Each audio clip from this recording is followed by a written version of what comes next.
Wano we capturing. Wokona kona kutofal wadi tusanga ofudde. No, it's a big group. So wana nzigine. Ate okoze bino butayingira munda muli n'okolaki. Ebirala bigalidde mu.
Tumwene kibala nikimoka amatwa ati wanaga nchekifali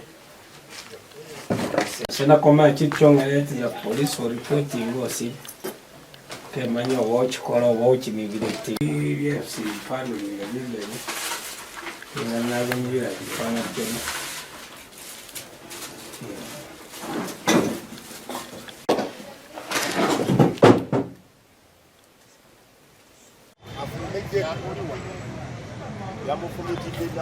Yamufumitidde nabuti.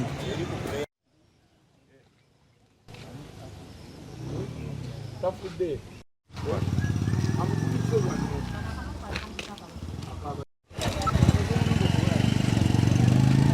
Mistake endi. Gogeri abadde afe. Motoka tekiva mwe. Ati agala kimutabuano.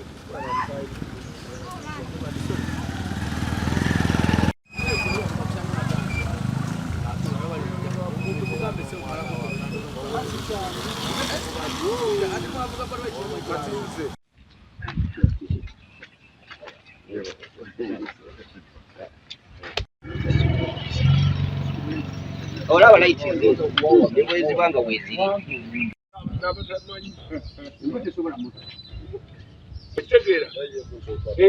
yo muntu yagenda ate ne kwata birala ne bakwata abatali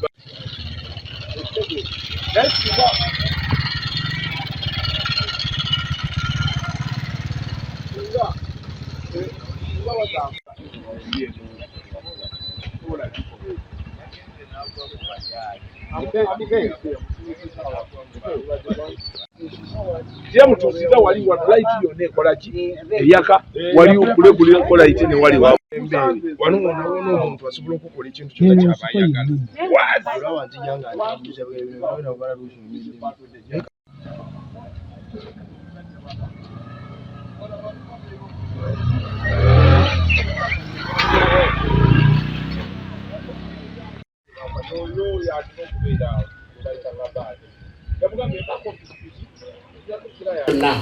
bwenu betera okutambula nabo balina basubordinates. So don't hesitate to call me. My numbers are kubanga bwe tubanga tukolera wamu omulimu nze ofiisi yange lwaki ebeeyisibwamu amaaso njagala tukwataganira wamu tukole omulimu gumu ate mubambulire gubeere musana manye nti mukozi wa bibi kubanga nange sikkirizaganya mukozi waki wa bibi naye okutwala abantu abo nga ssentebe sitegedde ne mubatuusa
bagenze mu kuddiza abaana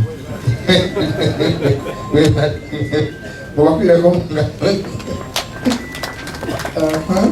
abakulembeze ba bodaboda mukono yonna eyawamu abakulembeze ba bodaboda mwimukeeko omukulu abalabe abodaboda mukama wange usi abakulembeze bamu afande bata abadde wano na afandeziyunga bagiso n'abakonyeko ddala bagiso mwimuke ku lwammwe mukulu abalabe bagiso basi n'abapolisi ya polisi nayo bangamba abapolisi tebabanjula babeerawo ibwite tulinawo abakulembeze mu local government aya mukono naye nga bakulembeddwa mu kitundu gye maaso mukuta jyakyuka anaye abalambye kasita muli baveterans bakulembeze ba ghetto bakulembeze baffe aba ghetto mukama waffe ghetto zaffe tutegeeza tubayite era tubayita mu maaso go gyala okwebaza kaawo olw'enteekateeka ennungi eri kinansi temuliiwo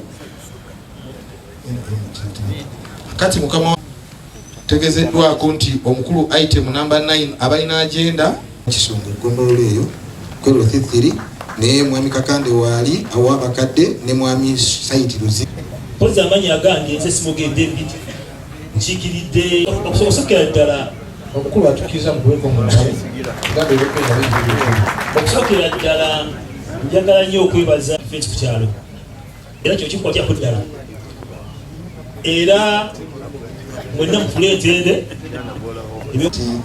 tuba tulina n'okuvaawo ne tugenda ssentebe wa LC1 akiikidde ssentebe wa wetugendayo batutisa bubi nnyo ate abakulu bo nga kyabamanyi mbadde basaba abali ku byokwerinda naffe era njagala kusaba akadde kano kamukwase kamange RDC okole official communication eri abakulembeze b'enzikiriza ez'enjawulo abali wano mwenna First y'okuziika ensonga lwaki tali wano antumye okutuusa okwetonda kwe Ssebo General. Owokubiri owa municipality era erimu so mu office ya RDC mwe musangibwa iso ekulirwa diso waffe Demiru naye assistant ya RDC abatwala ekibuga ekikulu ekyemukozi omusanga mumanye nti aweereza mu office ya RDC. Obuvunaanyizibwa bwa office ya RDC na RDC naye noono omusajja mulungi najja kukola nga muyambi bwe yabadagira ki wabadde akola temutya agenda naye banjulire oyo bamwita Kanasiimwe ndinawo Lieutenant Colonel Mbawuta yeyadda mu kifo kya woba omwagalira esimu yeebeerako ngegende mu maaso olwo ebigambo ebyafaana ensaba munange abeeko ne byayongerezaako mwebale nnyo mwebalire ddala. In Mboma, I've taken 2 weeks here after taking over from Lieutenant.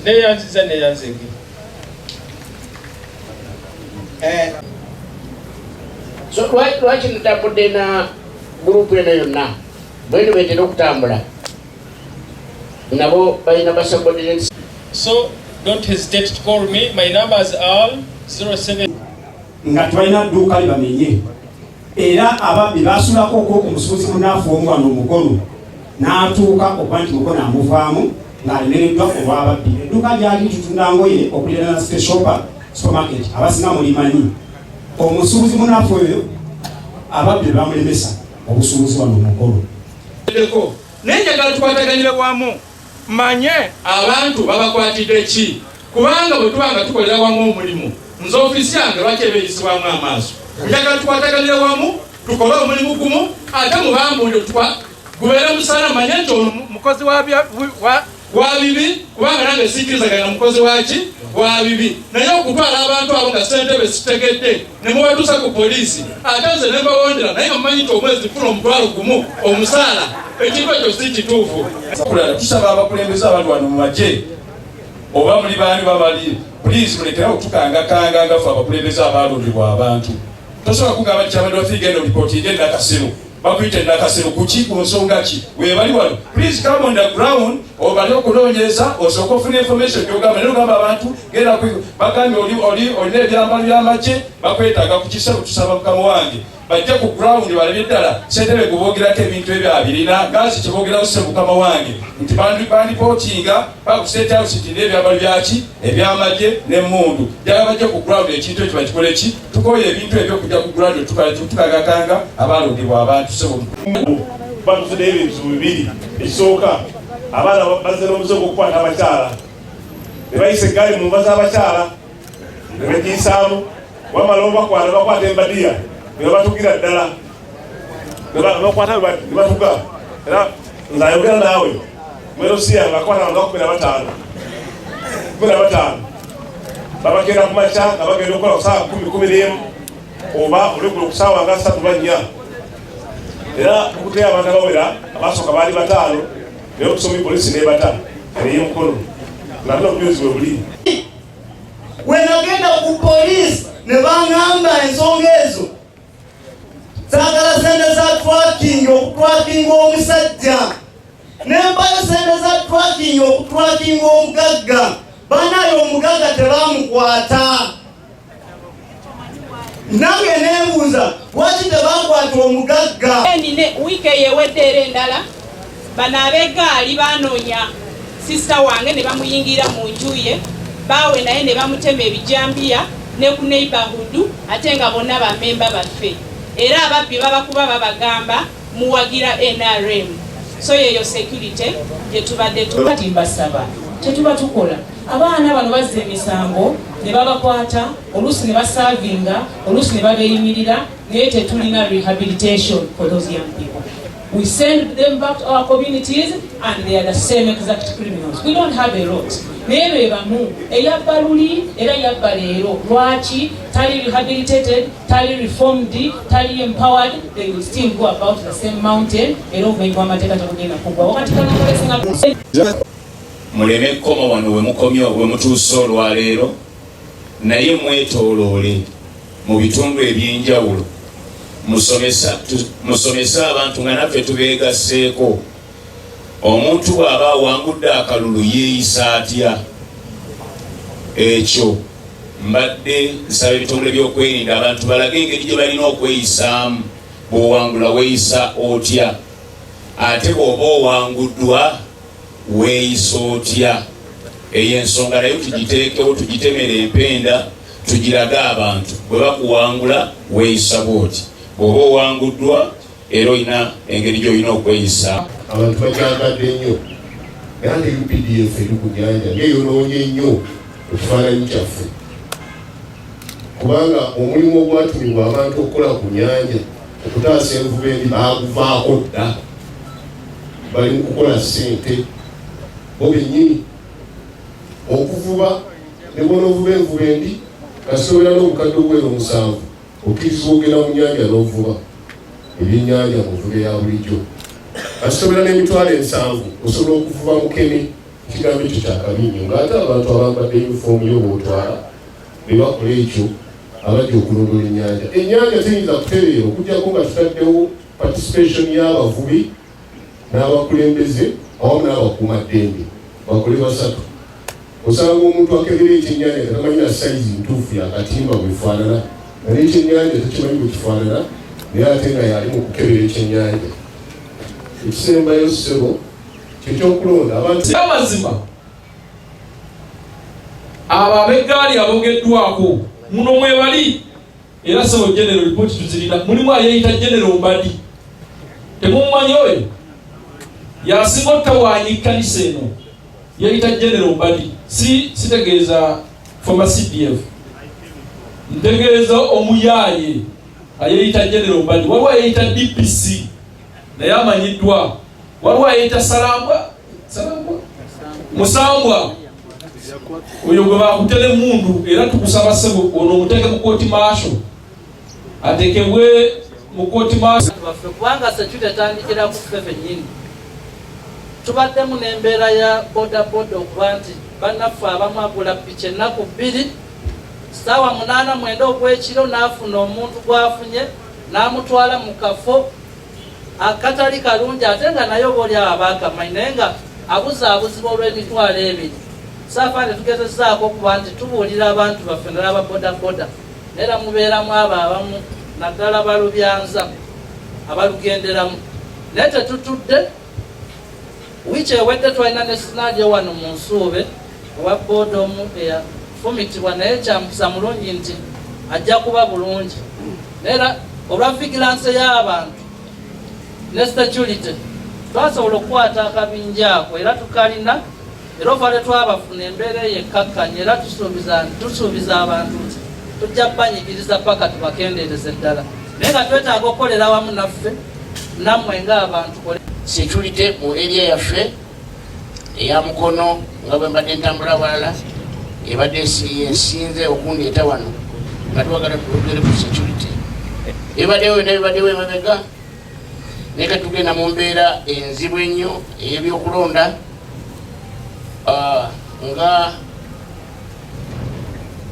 nga DPC wakitegeezeza nti waliwo abamu abeesunga ebintu bya bannaabwe okubitwalira obwereere ekitajja kusoboka. Ffe ng'amagye, poliisi n'ebitongole byonna bya security, ESO, ffenna omulimu gwaffe gwa kulinda bantu n'ebintu byabwe. Teri muntu yenna ajja kutwala kintu kya muntu kya bwereere nga tuli wano. Teri muntu yenna ajja kuleeta ffenna. Security ya buli omu. Abantu abasinga muganya okuligeseralinga abantu mu kitundu kyammwe ababeera mu bitundu byammwe, naye nandisabye muligesitalinge abantu abali mu bitundu byammwe. Lwaki? Omulabe naye ajja kujjira omwo timugezeeko muligeseralinga abantu tumanye ono yaani, abeera waani, akola mulimu ki, yavuddewa, azze kukola ki, kituyambe. Diso ne bw'abaana obupoliisi ng'enoonya omuntu ejja kubuuliriza ono yavaawa akola mulimu ki kintu kikulu nnyo bannange ababodaboda sente nnungi bakyogeddeko wana ababodaboda bafa naye bwolaba nga sente zogenda okulya zikaago lwaki tozireka sawa bbiri za kiro ngamba ntwale ewantoni genda kukola ki ewantoni ekiro muli kigukolayo siganyi sente abasinga bagamba zibeerawo kiro naye esente z'ekiro mwandizesonyiye sawa 12 woba oyogala ogenda obaginga epikipiki esigaddewo n'ozifuna enkya ezo simanyi asooka neyeepimamu